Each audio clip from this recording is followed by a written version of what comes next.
Wonder girl और tuition teacher.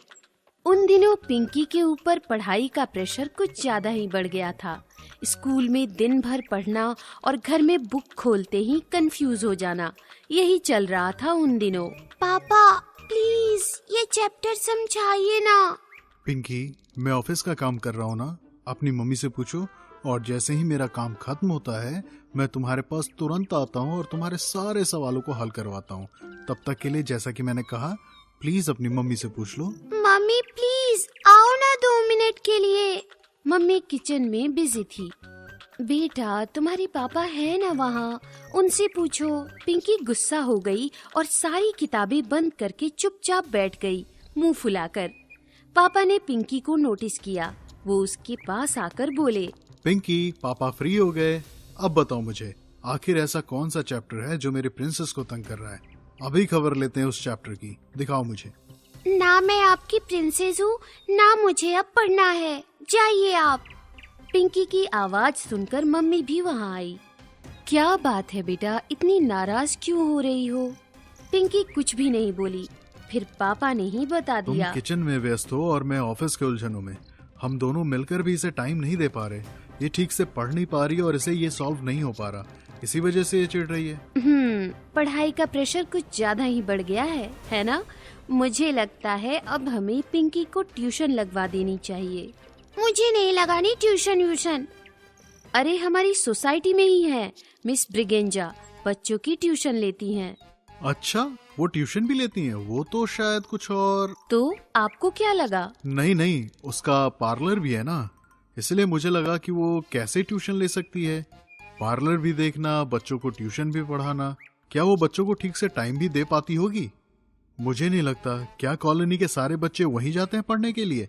और क्या वो सारे सब्जेक्ट कवर करवा देगी? अगर करवा सकती है तो ठीक है। अरे हाँ, वो सारे सब्जेक्ट्स कवर करवा देंगी। और मैंने तो यहाँ तक सुना है कि वो बच्चों को पढ़ाई के साथ साथ एक्स्ट्रा एक्टिविटीज भी सिखाती हैं, और वो भी बहुत अच्छे तरीके से। लेकिन आप दोनों बहस क्यों कर रहे हो? मुझे नहीं चाहिए ट्यूशन।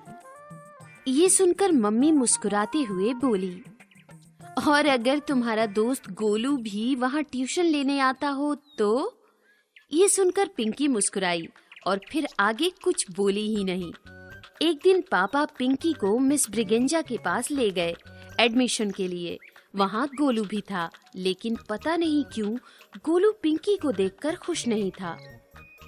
पिंकी, तुम बैठो। पिंकी के पापा, आप जाओ। पापा निकल गए और पिंकी गोलू के पास बैठ गई।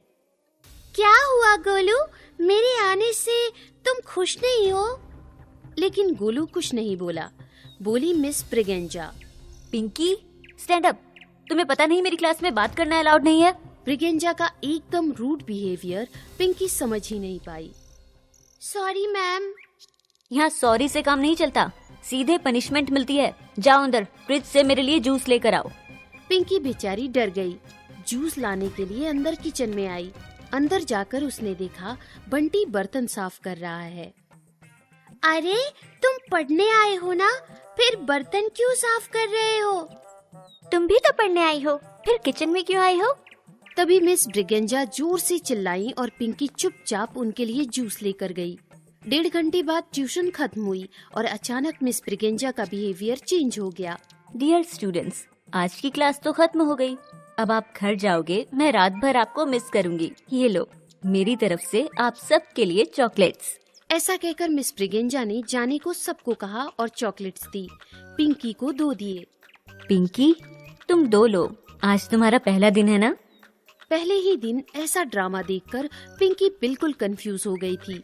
उसने गोलू से पूछा, गोलू यहाँ ये सब क्या हो रहा है? तुम्हें यहाँ नहीं आना चाहिए था पिंकी। मिस ब्रिगेंजा बहुत खतरनाक हैं। ट्यूशन के नाम पर छोटे छोटे बच्चों को टॉर्चर करती हैं, उनसे काम करवाती हैं, मारती हैं, पीटती हैं, चिल्लाती हैं। तो तुम यहाँ क्या कर रहे हो? यहाँ पढ़ क्यों रहे हो? तुम अपने पेरेंट्स से उनकी शिकायत क्यों नहीं करते?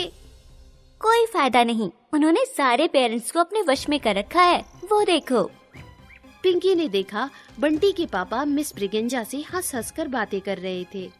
मैम, पहले बंटी बहुत शैतानी करता था, अब बिल्कुल ही शांत हो गया है। और तो और घर के बर्तन साफ करने में मम्मी की मदद भी करता है। कैसे नहीं करेगा, मैंने ही सिखाया है। बच्चे हैं तो क्या हुआ, उन्हें सारे काम सीखने होंगे, तभी तो जीवन में आगे बढ़ेंगे। यू आर ग्रेट मैम, आपकी क्लास सबसे अलग है। ओके, अब आप जाइए, मुझे पार्लर में भी काम है। सब कुछ देखकर पिंकी बहुत शॉक हो गई थी। गोलू, ये गलत है। हम यहाँ सिर्फ पढ़ने आते हैं ताकि पढ़ाई का प्रेशर कम हो। ये मैम बच्चों पर और ज्यादा प्रेशर डाल रही हैं। इन पे तो चाइल्ड लेबर का केस बनता है। इसलिए कहता हूँ कल से मत आओ, हम तो बुरी तरह से फंस गए हैं, तुम निकल लो। नहीं गोलू, अब मैं सब कुछ ठीक करके जाऊंगी। लेकिन कैसे? तुम कुछ मत सोचो, बस मेरी सुपर पावर्स पर भरोसा रखो। दूसरे दिन शाम को सब ट्यूशन के लिए मिस ब्रिगेंजा के हॉल में जमा हुए। पिंकी ने एक चिट्ठी मिस ब्रिगेंजा को दे दी। मैम, ये चिट्ठी आपको एक बाबा जी ने देने को कहा था। बाबा जी ने ये भी कहा था कि वो अंतर्यामी हैं, सब जानते हैं। पिंकी गोलू के पास आकर बैठ गई और मिस ब्रिगेंजा वो चिट्ठी पढ़ने लगी। देखना, अब आएगा मजा। पिंकी, कौन है वो ढोंगी बाबा? क्या हुआ मैम? क्या लिखा है चिट्ठी में? उसने लिखा है बच्चों को टॉर्चर करोगी तो तुम्हारी मूंछ निकलेगी। ये सुनकर सारे बच्चे हंसने लगे। हंसो मत, नहीं तो पनिशमेंट मिलेगी। ब्रिगेंजा चिल्लाई और अचानक उन पर एक मूंछ आ गई। देखकर बच्चे और ज्यादा हंसने लगे। अरे हंस क्यों रहे हो, मार खानी है क्या? ब्रिगेंजा ने जैसे ही ऐसे कहा, उनकी मूंछ थोड़ी और बढ़ गई। अरे तुम सब क्यों हंस रहे हो? अरे मैम, आईने में देखिए, सच में मूंछ निकली है आप।